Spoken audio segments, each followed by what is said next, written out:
5月12日早盤，現貨黃金今天開盤直接崩了，調控低開1%，短短幾天內暴跌近60美元，跌幅達1.4%，最新價格已經來到3266美元每盎司附近。這波行情來得太慢，連沒預測金價下跌的分析師都直呼沒想到，這次暴跌的導火索是中美貿易傳來重大利好，雙方剛剛結束的日內瓦會談取得實質性突破。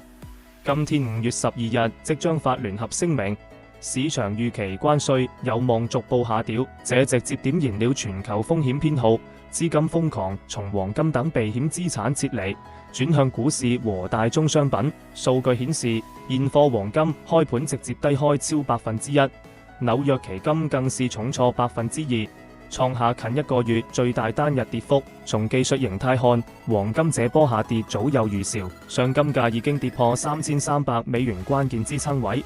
今天調控低開，形成明顯的下行缺口。MACD 指標死叉發散 ，RSI 更是跌破30超賣區間。更勁爆的是特朗普的重磅預告，他在凌晨2點31分突然發帖稱將發史上最重要內容。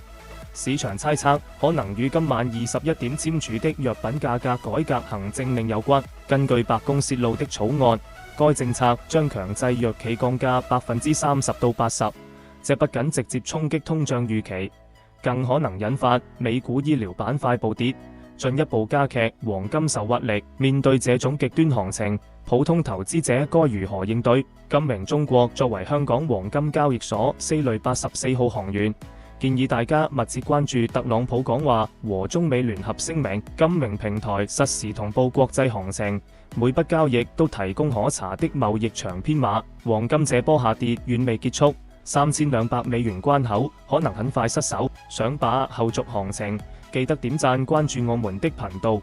金明中國將持續為你帶來最及時的市場解讀。現在點擊熒幕下方連結，拆即享新客3萬美元贈金。